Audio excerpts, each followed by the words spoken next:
Alrighty, so today's video is going to be slightly different. Usually every month I break down my previous month's numbers, going over the profit and loss statement, how much I made, how much I spent, etc.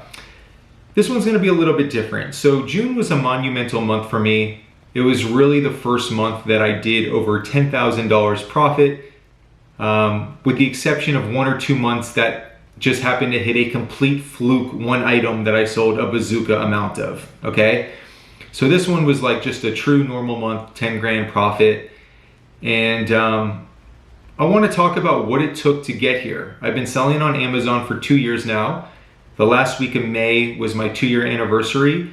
And I think it would really provide a tremendous amount of value in walking people through how I've grown my business, how I approach things differently, literally what I've done from day one until now, and also where I'm going. So looking back, my journey was pretty much, I broke it up into like 3 chapters, if you will. And so diving right in, I started it right during COVID because of COVID. So I have a small business, a brewery touring business called Damn Good Beer Bus. And so basically it got completely halted. But I had always been into buying and selling, and now I had time on my hands. And so I wanted to get with the modern way of selling. I used to sell textbooks. I used to sell things that I would find on the curb of people's trash in college. I've bought and sold and flipped homes, cargo trailers, paddle boards. I've had storage units for IKEA furniture. So I've always been into entrepreneurship and buying and selling. It's the oldest business model in the game. The platforms and the mediums changed, but the concept has been around forever and will be around forever. And so I just wanted to get more up to date with Amazon, right? Because I knew it was them, and online, not having to meet people to do one-off couches or things in person. I wanted to be able to do something scalable. So I submerged myself in YouTube, right? I put in hours, and I came across a group called Hustle Buddies. Really like genuine people, young couple, used to be teachers. Check them out. They're on Facebook as well, and they have a huge following. And it was a great starting spot. I learned the basics and the theory from them. But the biggest thing I will give myself credit for, and something that I can't emphasize enough for beginners, is taking action. I know this might sound super obvious, but if you don't take action, you literally have no % chance of something working out in your favor, okay? At least that goal that you have in mind. You have to take action, is just the point of it, right? And I always say there's theory and reality. Podcasts are theories, YouTube is theory, book is theories, courses and school is all theory. Reality is doing. And at some point, you just need to be committed enough that you're going to give it a legitimate chance. The thing is with Amazon, there's millions of Amazon sellers. And in this day and age with YouTube and different social media, there's so much free information out there.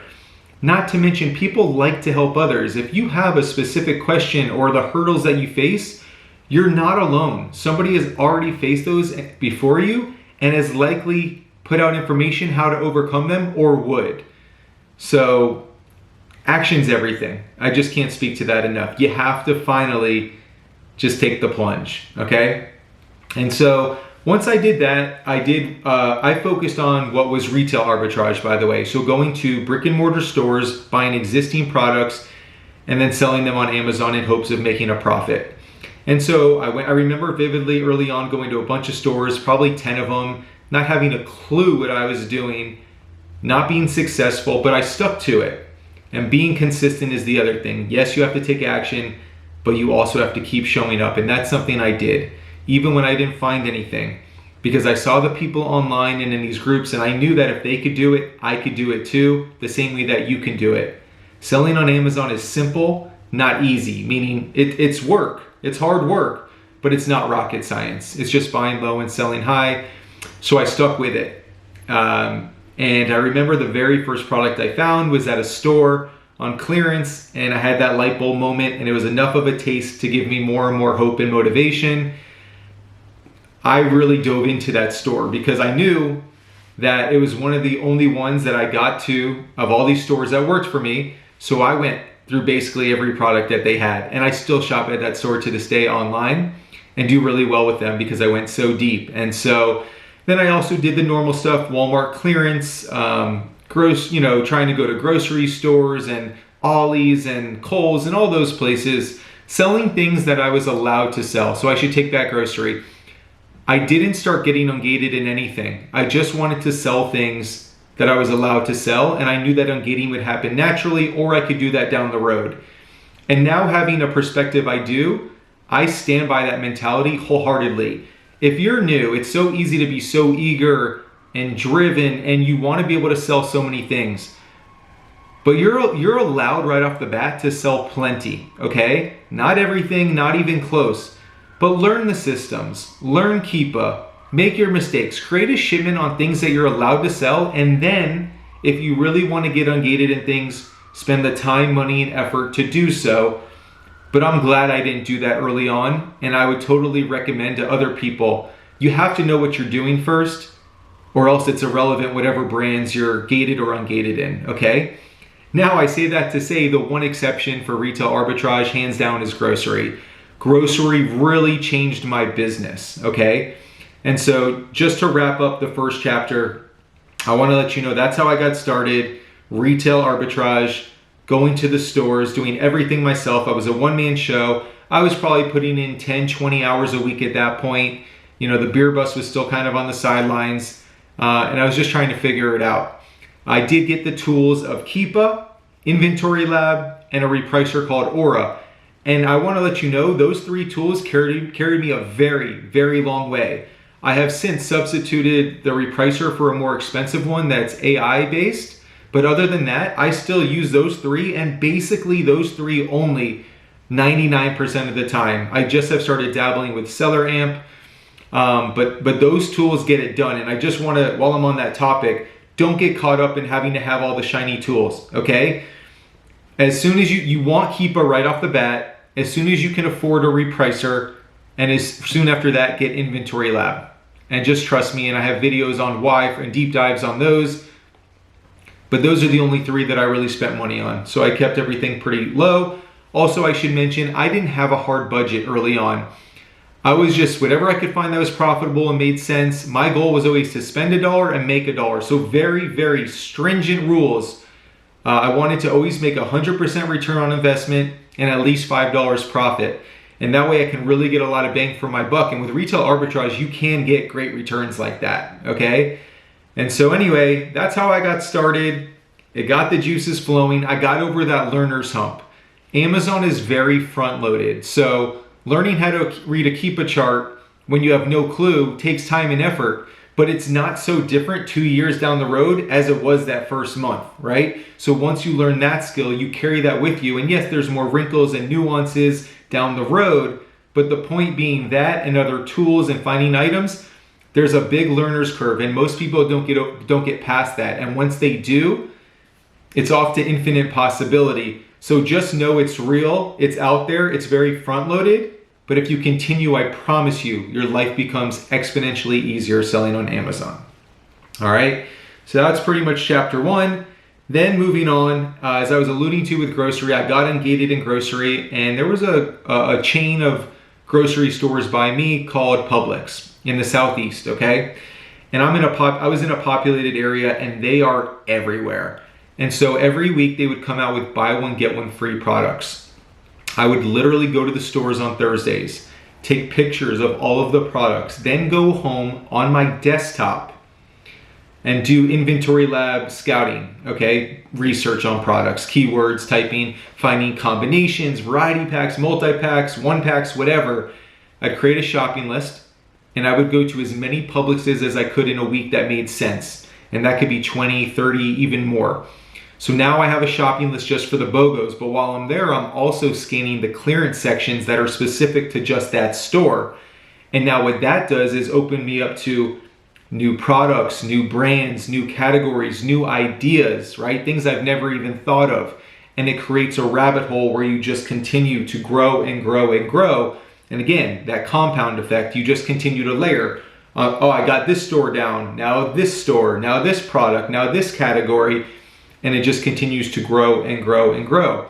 also while I was at those stores, I was challenging myself to scan a few extra products each time, because I knew if I found a product on a shelf that wasn't on sale, that wasn't BOGO, then I can go there any day, grab it off the shelf and make money on it. And there's so many in my area, that would be a nice way that it could easily add up.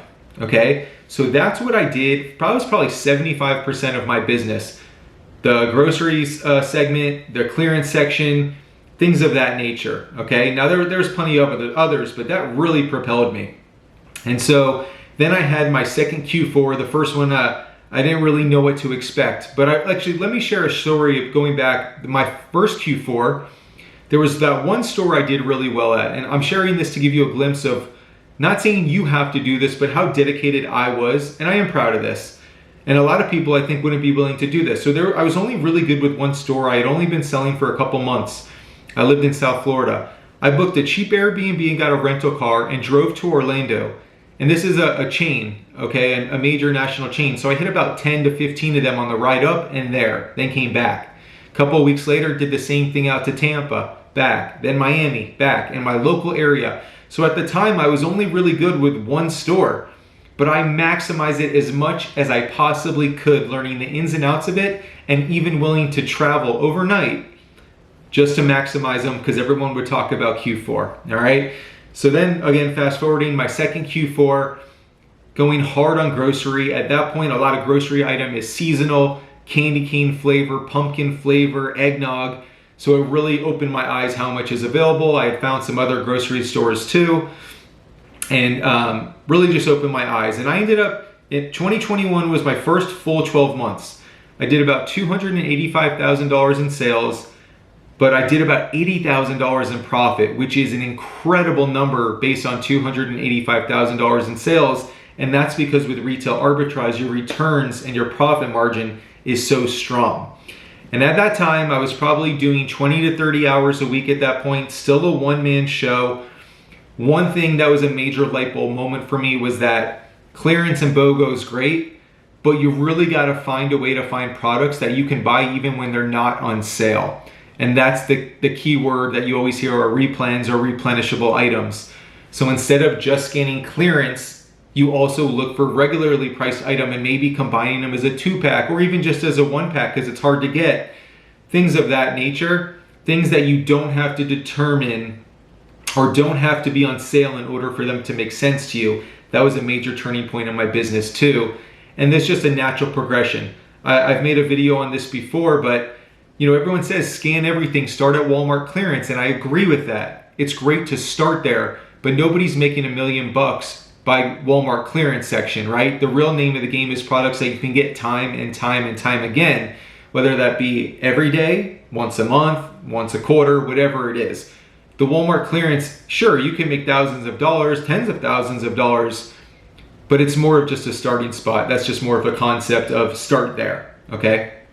So, and then that was chapter 2. Basically, like I said, heavy in the grocery. So I'm a year and a half in at that point, but I also knew that I was going to be moving to Asheville, North Carolina, where I am now. So that means that all the stores I was familiar with were no longer going to be available to me. I also knew that retail arbitrage is only so scalable. You can only be in so many places at once. And also you're limited to the store hours that they're open. And so I knew I was doing good at this. I knew I wanted to scale, and I knew I had to continue to, I needed to get into online arbitrage. So basically the same thing as retail arbitrage, but buying things online from the comfort of my home anywhere in the world, 24/7, 365, as opposed to specific retail stores, okay? And so before I moved to Asheville, I started dabbling, putting in a couple hours every morning, 6 to 9 a.m. or whatever it is. I was taking information that I had gathered from retail arbitrage, and let's say I would find certain vitamins, for instance, on clearance at Publix. Well, now I would look, where can I find this brand online? Where can I find other similar websites to the one that I found initial success with? And again, spider web, and one thing led to another. And so I moved to Asheville, and I'm basically all in with online arbitrage. I'm waking up at 6 a.m., doing arbitrage till 9, 10, 12, 12 noon, Now, I'm not here to tell you you should be a morning person or it makes a difference. I am a morning person. I like that uninterrupted work when I have to do my hardest part of the day. And I just stuck with it. Consistency. I already had a baseline of products from retail arbitrage. Before I left, I had a baseline. It compounds, you know. You're at this, you make $5 a month. Now you add another bunch of products. Now you make $6 a month. Now you make 7, and just so on and so forth. And you get better and better and better at sourcing. And now I'm at a point that I'm making more money than I ever have with Amazon. And I feel like there's more opportunity than I've ever realized with Amazon. So the more you do, the more you realize how much is out there, right? And so that's kind of where I'm at now. The beer bus back home is rocking and rolling. I'm opening another location here in Asheville. And I want to share that to say a lot of people, I think, dislike their day job and they want to get away from it. And I get that. I dabbled with the corporate world, by the way, for a couple years, just absolutely was not for me. And I've been on my own doing a variety of things for like the last 7 years. And I'm 34 now. And knowing what I know now, though, if I had an opportunity like Amazon, I would 100% keep the day job, have that nice safety, you know, 1 foot in, 1 foot out mentality, have the safety net of the paycheck, and snowball your Amazon for at least a year or two until you really understand it, really making good money, and you feel confident, because Amazon is not get rich quick. All right, I've made videos on that, which I can share. You can get rich, but not quick. Okay, it's a retail business in a nutshell, and you're going to have capital tied up, and you're going to want to continue to grow most likely. Okay, so anyway, I'm putting in probably close to 40 hours a week now. I'm still a one-man show. To give you a glimpse of my typical day, during the week I like to get up at 6. I'm not always good about that.